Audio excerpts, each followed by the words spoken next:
Copper अभी मेरे options की शीट पे ये अपीयर भी हो रहा था, जरा प्लीज़ लेके आएंगे 117। यस, बहुत ही शानदार स्पॉटिंग, बहुत ही शानदार स्पॉटिंग है इस समीर जी की।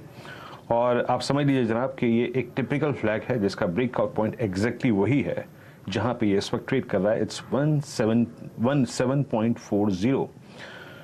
अच्छा स्पॉटिंग है ये। डे हाई पे अगर आप देखें तो इस वक्त ये स्टॉक ट्रेड करता हुआ, और मेरी स्क्रीन पे बार बार आरबीएल आता हुआ, बार बार आरबीएल आता हुआ, और मैरिको आता हुआ। जो ट्रेड्स हमने लिए थे वो अच्छा स्विंग देखे अब डे हाई पर है। Look at Marico now 522। अच्छा राजेश सतपुते जी, आज आपका एक सुबह सुबह सेल कॉल था, that was Asian paints. In fact आपने 3300 की इसकी कॉल भी रिकमेंड की थी। इट्स नाउ 3353, रिकवर हो गया। मतलब 3353 पे आप देखें ये ट्रेड कर रहा है। आपका व्यू क्या है? क्या उस शॉट को कवर कर लेना चाहिए? क्योंकि 100 क्रूड बट स्टिल 20 रेमा को सरेंडर करने की टेंडेंसी नहीं है इसके अंदर। आपका व्यू क्या रहेगा इस स्टॉक पे अब? वीरेंद्र जी देखिए, सुबह हमारे जो बात हुई थी वो यही हुआ था कि इसका 20 डीमा कहाँ है। देखिए इसका 20 डीमा एग्जैक्टली आज का है वो है 3360, और ये अपने 20 डीएमए के नीचे ही अभी तक तो मेंटेन कर रहा है। तो मेरे हिसाब से इसका स्ट्रक्चर जो है ये अभी भी वीक ही बना हुआ है। तो अगर डेफिनेटली मैं तो यही कहूंगा कि अगर मेरे पास शॉर्ट होता तो मैं इसके होल्ड रखता, मेंटेन करता, क्योंकि कहीं ना कहीं रेजिस्टेंस को ये रिस्पेक्ट दे रहा है। तो मेरे हिसाब से अगर किसी ने शॉर्ट किया है तो इसमें बने रहे। और हमने जो सजेस्ट किया था वो 3300 का पुट अगले महीने का सजेस्ट किया था। 85 के आसपास करंट प्राइस है, तो मेरे हिसाब से yes you can maintain it. With addition to this Virendra ji, मैं एक कॉल ऐड करना चाहता हूँ।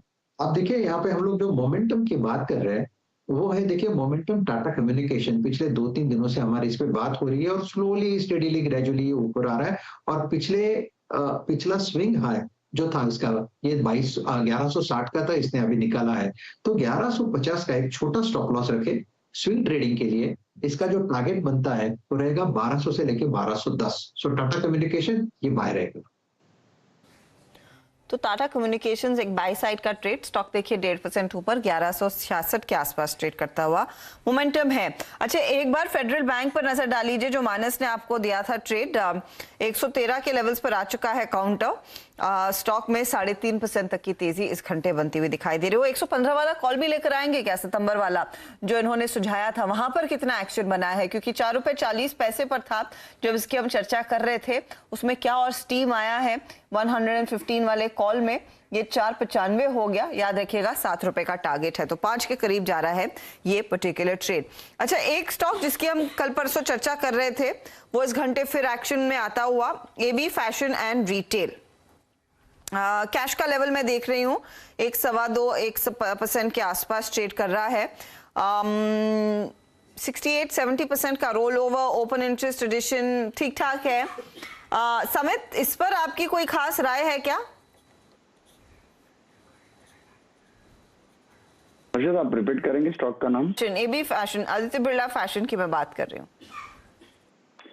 देखिए कल ये स्टॉक पे इनफैक्ट हमारा एक इंट्राडे कॉल भी था, इन हाउस कॉल था, और स्टॉक में जो लोअर लेवल से रिकवरी आई है 200 डे एवरेज से ये स्टॉक ने एक शार्प रिकवरी दी है। और अभी कहीं ना कहीं 295-296 जो प्रीवियस हाइज है उसको चैलेंज कर रहा है।